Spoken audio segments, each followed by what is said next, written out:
there's just a sense of right and wrong. And there's, I think Kant was the one that tried to boil it down to what are the things that are essential. Basically, don't make me a slave. This is gonna hurt. It's time for the Suffering Podcast. And I often wonder, the people back then, seeing that these Jews, some people with humanity, who really saw them as people and not as rats. And one of the best scenes to quantify how the people saw Jewish people, if you ever watched the opening scene to Inglourious Bastards. Yes, yeah. So that is a beautiful, very eloquent way of why the Germans hated the Jews.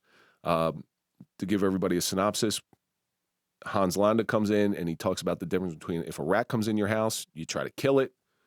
If a squirrel comes in your house, you shoo it off with a broom. Well, a squirrel is a rat with a furry tail. That's all a squirrel is.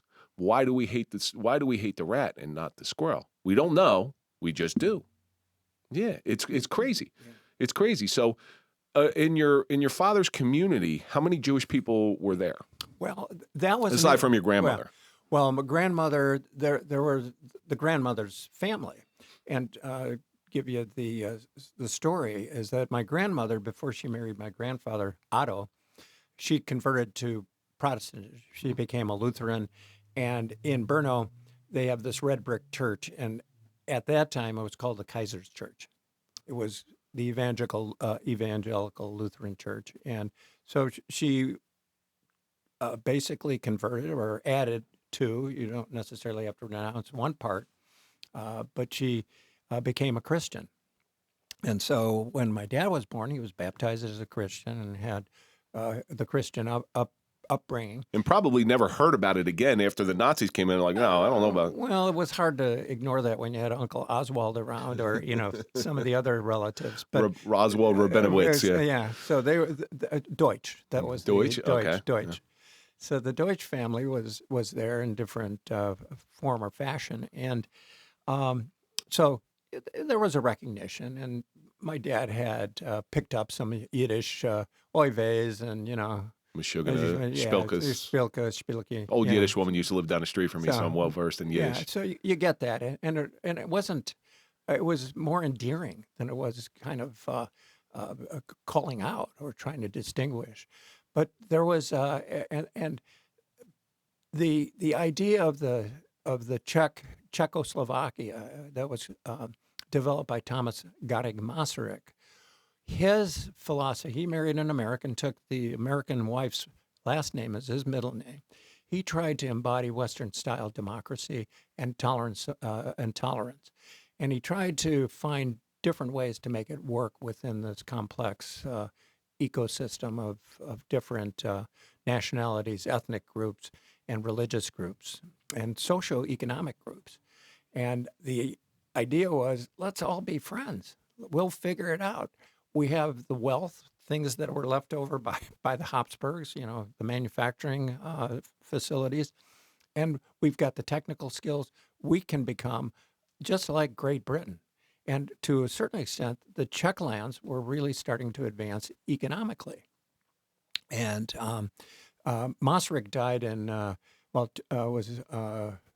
died in 38, I think it was, but his tenure was over in 1935, and so he was sort of a calming influence over the nation. But then when his successor, who was also a pretty smart guy but didn't have the charisma that he had, Edvard Beneš, took over, people started undermining him, and Beneš wanted to continue the message of Masaryk. Let's be friends. Let's be tolerant. We don't want to pick fights for fight's sake, but we want to defend our country. And Masaryk was a friend of Jane Addams, which was also kind of unique when he taught at University of Chicago. And Addams chided him, said, you're supporting militarization of your people to fight in World War I. And he said, absolutely. I'm a pacifist so long it doesn't take away my freedom. I want to defend freedom. And he had an opportunity to create a nation by mobilizing and militarizing the offshore Czech nation of Slovaks and Czechs. I think he wanted to be that gardener. It's better to be a warrior in a garden than a gardener in a war. It's okay to be a pacifist. Nobody should like war, but there are times when you need to step up and you need to say enough's enough, and war is almost inevitable. And in this case, it was. But your father did something very interesting to try to save his moral code and make himself right with his God in order to try to help out these poor people. Exactly. And what it was is the way he was brought up. And that was part of what Nicky's story is about.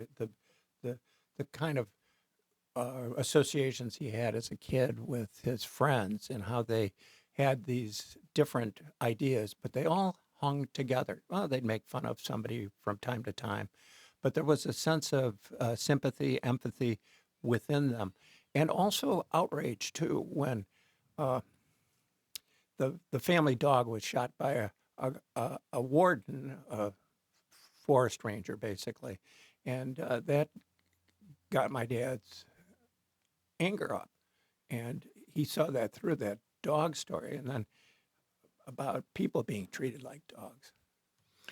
Yeah, when you've witnessed firsthand man's inhumanity to man, and I'm including women in this, I'm not trying to be gender specific, but when you've witnessed man's inhumanity to man, it really turns a switch into somebody who has a soul. To me, those upper people in the German government, they were soulless. I know they had their reasoning for doing what they're doing, but they have no soul, because if you've ever had to look in somebody's eyes, they're not the ones that going out and treating these people like dogs. They're having their underlings go out and treat them like dogs. You know, you go to some place like the Holocaust Museum. I've been to the Holocaust Museum in D.C., and you see the room with all the shoes, and you look at it and you're like, oh my gosh, this is awful. This is absolutely awful. And I don't understand why anybody would think that way about anybody. You know, let me be quite honest. I know assholes that are Jewish. I know assholes that are Christian. I know assholes that are Muslim, but I also know great people who are Jewish, Christian, Muslim. I know some of my best friends in the world are those religions, or different colors. You know, ice cream is good. Rum raisin is good. Chocolate is good. Vanilla is good. It's all good. You know, it's just different flavors. You know, and that's kind of what makes the freedoms that we enjoy, that we have that choice. But these people, they had their freedom taken away. I'm digressing a little bit. Yeah. Your father did something very special for these people that he felt some sort of humanity for. Mm-hmm. Why don't you explain what he did? Well, he lied in a lot of ways. He was deceptive. He was manipulative. But again, it puts you in this cast as, what is your moral compass? How were you brought up? And are you going to follow rules because the rules lead to the death of an individual or the confiscation of their property? So what you have to do is you have to look at this as be a thinker and think. That's also another little line that Nicky throws in there. Think. Figure it out. Take the big problem and break it into little problems. Don't let anybody think for you. That's the big problem. Don't let anybody do your thinking for you. You know, we in this world today, it happens all the time. We allow somebody to think for us, and we latch onto it. And rather than having our own genuine thoughts that are going through our head, you know, I don't care where you sit on the political realm.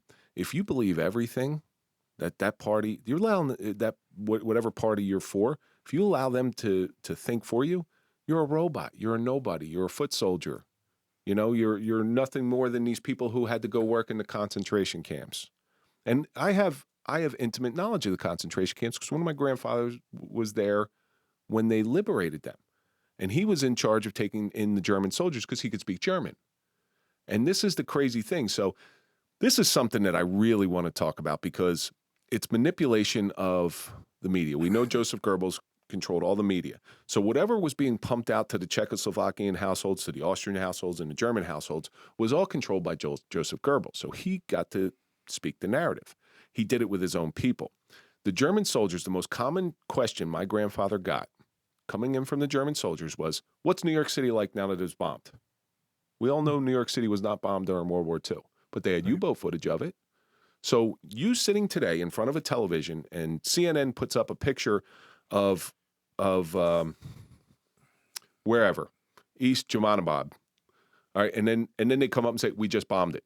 Well, you're going to have a likelihood to believe that because they have the pictures of it, the up close and personal pictures of it. Well, that's what Goebbels did. So I'm assuming that's the narrative they were able to spread wide throughout their people and their annexes wherever they put their planted their castles.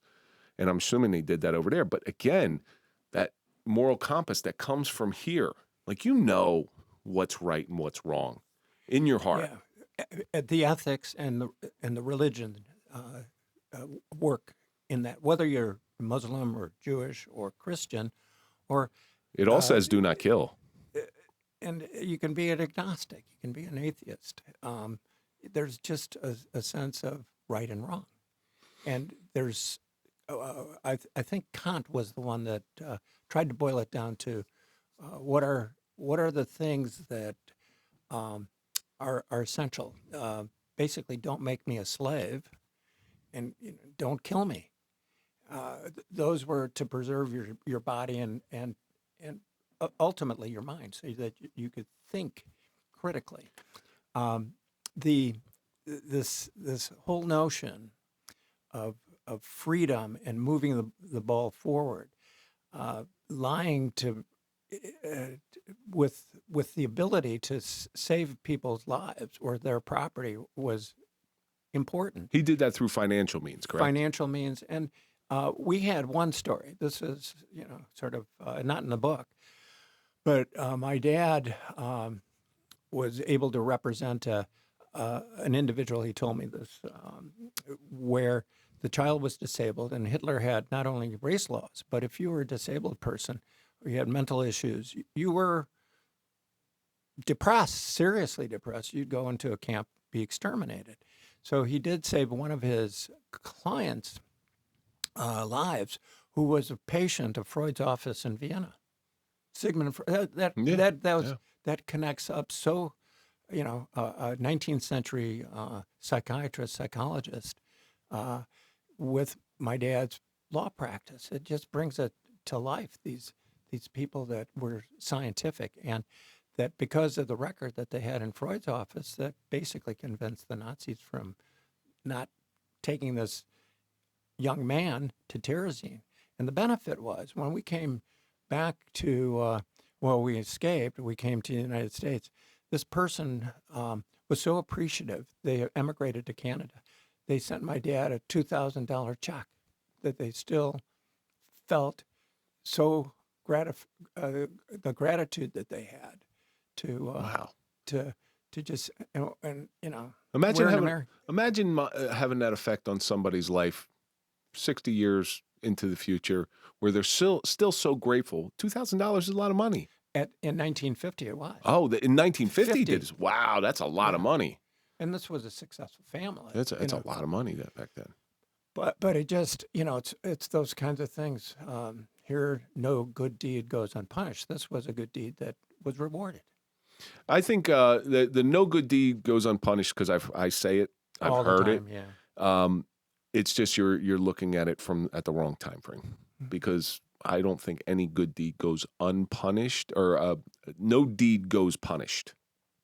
I just think the time frame that you're looking at it, if you do something nice and like the next day something happens, well, you're not looking further down the road, because stuff has a way of coming around. It's karmatic.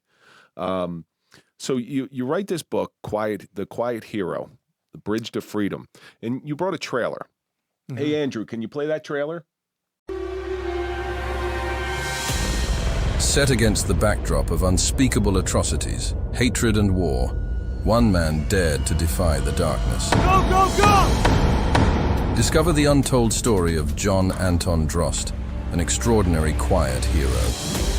In the shadows of history, he stood tall, a beacon of hope amidst unspeakable atrocities. From humble beginnings, this unsung hero embarked on a transformative journey, experience the triumphs and tribulations of a man whose commitment to justice knew no bounds. His tale will grip your heart, inspiring a renewed appreciation for the resilience of the human spirit. The Quiet Hero, a tale of valor, selflessness, and the unyielding strength of the human soul. Find it now, wherever books are sold. That is riveting. It really is riveting. I think after watching that, I think that story has legs. I really, because it's a real story about humanity in a very difficult time. I love that word humanity because that's the best word I can describe about your father John, because even though under difficult times, under threat of punishment, he did the right thing. And I don't think there's anybody out there that says he didn't. Yeah, that trailer with the, and you see it quite a bit where Hitler is giving a speech, and he's so animated and he's so forceful. Best public speaker in history. He's so charismatic. He frightens the living daylights out of his people. And even if you don't believe what he says, the force that he says it with frightens you, and it will make you compliant or complicit in. Well, he had a way to mass hypnotize. So there's a technique used where you mimic somebody's behavior, and you can almost get them into a hypnotic state. There's some things that I'm not going to give out on the air because I don't want anybody getting hypnotized. Hitler had that. But do you understand that throughout all the footage of Hitler, throughout all the footage you see, you know there's only one piece of footage or one audio clip of him talking in his normal voice? Or smiling a lot. I've seen him smile, but Nikki picks up on that in the years between World War I and World War II, when the kids are having their time for pranks and fun, about mesmerizing one of the girls.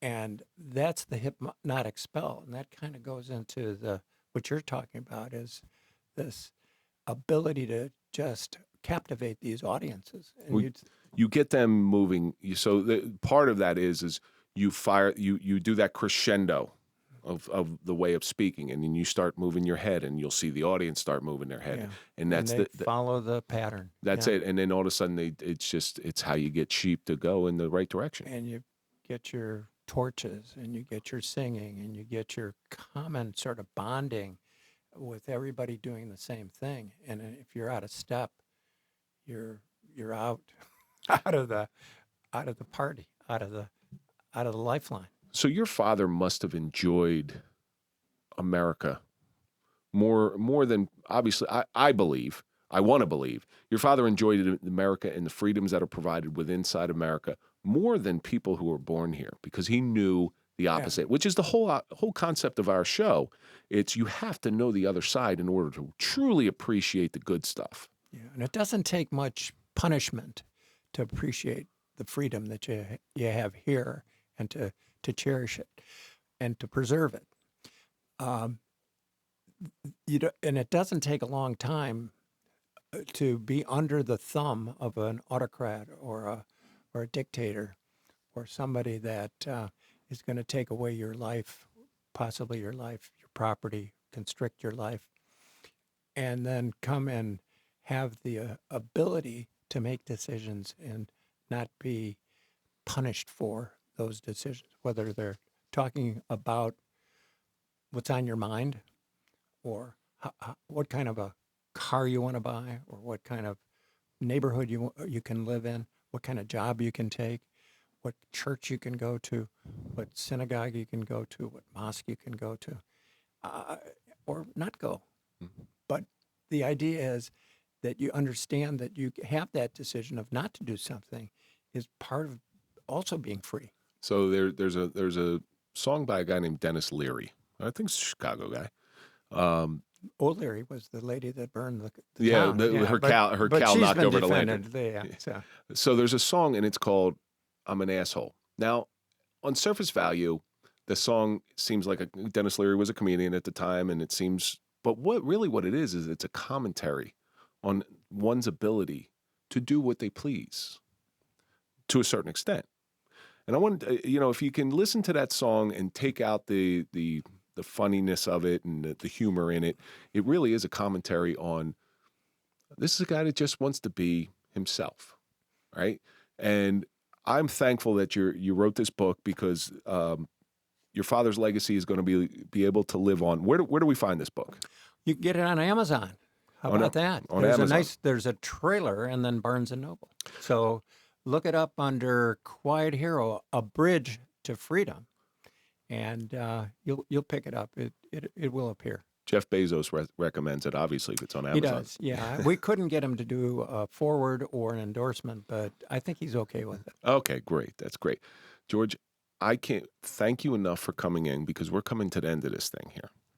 Now, obviously, in your father's words, what you know of your father, we end the show the same way every time. Suffering is a lesson. If you haven't learned a lesson from it, it's really a wasted opportunity. What do you think the suffering of freedom that your father really endured, what do you think it taught him? The most obvious one is to really appreciate it, to revere it. And it came through the source, not just him, but it was people around him and our family. When we came here, we were sponsored by the Ravenswood Presbyterian Church, and this was we came as displaced persons. We weren't refugees technically because we weren't going to go back. We were here to stay, and these people were so helpful and so kind that we were able to assimilate. But not everybody was kind. Like my first grade teacher who told me I was stupid and I was dumb because I couldn't write cursive on the right line on the blackboard. And I was held back from, or threatened to be held back from advancing into kindergarten 102. So, or I actually didn't go to kindergarten. It was first grade of 102. But there were setbacks, and having parents that would speak with an accent, it was kind of strange. But Chicago, many people have accents. I mean, right now, if you try to contact us, a service center, everybody's got an accent. Yes. So, well, I am grateful for your father, and that's John Anton Drost. I am grateful for him for this reason. Had it not been for your grandfather doing what he did, coming to this country and creating this life, and you coming to this country, I would never have met your daughter, who has been a great impact to me, been a great friend. And I've read pieces of this. Unfortunately, Julie didn't get it to me on time for me to read the whole thing, but what I did read, I really enjoyed. I really enjoyed the trailer, and I look forward to where this book is going to go. Well, thank you. Appreciate that. And that's going to do it for this episode of The Suffering Podcast, The Suffering of Freedom, and let's think about all the stuff that we learned. How bad does life have to be to smuggle a 3-year-old? You may be seen as a savior or a saint or a sinner. The equilibrium of life always finds a way. Live life by your moral code, but most importantly, thank God we are free. Appreciate it. And that's going to do it for this episode. Don't forget to go to popple.com, get your digital business card, put in the code TSP20 for a 20% discount. Follow us on all social media. That's LinkedIn, Facebook, Instagram, Clapper, TikTok, OnlyFans. And follow Mike at Mike_Failace. Follow me at Real Kevin Donaldson. And of course, follow the Suffering Podcast. And we'll see you on the next episode.